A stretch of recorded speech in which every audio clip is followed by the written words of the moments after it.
كثيرة جدا. نختم فقط بنوع من التركيز والتكثيف حتى نقف بكم وبمن بلغ لماذا نرى هذا النبأ العجيب، نبأ الدجال، يتعارض مع كتاب الله تبارك وتعالى. قلنا لكم أولا كتاب الله صريح قاطع واضح صادح في أن الشيطان نفسه إبليس ليس له سلطان على مين؟ على الناس. فكيف يجعل لمن هو دون إبليس، لمن يأتمر بأمر إبليس أصلا، لمن هو واحد من جند إبليس اللي اسمه المسيح الدجال، الأعور الدجال، مسيح الضلالة، ابن الخطيئة إلى آخره، كيف يجعل له من السلطان ما ليس لإبليس نفسه؟ هذا تناقض. اثنين، ابتلاء الناس بهذه البلية بفتنة من هذا الحجم يتعارض مع حكمة الله، فضلا عن تعارضه مع إيه؟ مع عدل الله تبارك وتعالى. وقلنا لكم لماذا. صحيح؟ قلنا لكم لماذا. ثلاثة يا إخواني، وهذا مهم جدا، هذا مهم جدا. الله تبارك وتعالى قال: وما منعنا أن نرسل بالآيات. تعرفون ما هي الآيات؟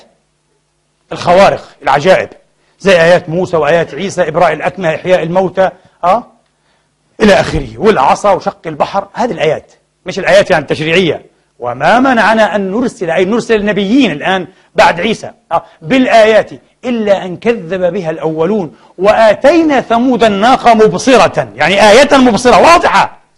الناقة آية من عجيب آيات الله. كفروا ولا أسلموا؟ كفروا فظلموا بها. وما نرسل، هذه القاعدة الإلهية، وما نرسل بالآيات إلا تخويفا.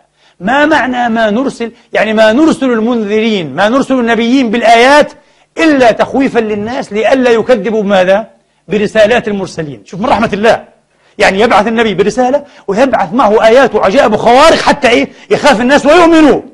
أنا أقول لكم والله الذي لا إله إلا هو، قضية الدجال على العكس من هذا القانون الإلهي تماما. الله ما أرسل محمدا بهذه الآيات أو بمثل هذه الآيات العجيبة وارتأى لا إله إلا هو، وحاشاه وكلا، حاشاه وكلا عز وجل في عليائه، أن يرسل بها في آخر الزمان عند ضعف اليقين أيها الإخوة وبهوت الدين، أن يرسل بها مسيح الضلالة، وليس تخويفا وإنما ماذا؟ إضلالا، لكي يحمل الناس على الكفر حتى يكفر كل الناس تقريبا إلا 7000 كما قال ابن حجر. هل هذا معقول؟ هذا تكذيب لكتاب الله تماما. الله يقول: لا، أنا أرسل آيات لكي يخاف الناس ويؤمنوا، لا أرسل بالآيات لكي يكفر الناس، أرغمهم على الكفر. حاشا لله يا إخواني. ماذا؟ أين عقلنا؟ أين كتابنا؟ ومش هيك بس، يقول لك النبي قال: والدجال يأتي ومعه ملكان على صورة نبيين. يعني يمكن موسى وعيسى، يمكن موسى وعيسى. محمد قصته سهلة، بتعرفوا ليش؟ محمد أخبر بهذا فيؤيد أنه هذا الدجال وهذا كذا، ما فيش مشكلة، يعني الأمور واضحة. هذا الدجال عجيب. قال تبارك وتعالى: ما ننزل الملائكة إلا بالحق وما كانوا إذا منظرين. هل حكمة الله، لطف الله، هداية الله لخلقه تقتضي أن يرسل الملائكة مع الدجال اللعين وعلى صور الأنبياء لكي يكفر الناس؟ والله يقول على فكرة الآن إنزال الملائكة مع الدجال على صورة نبيين لكي تتأيد دعوته الملعونة في الربوبية، تضليل هذا وباطل ولا حق؟ باطل، هذا باطل.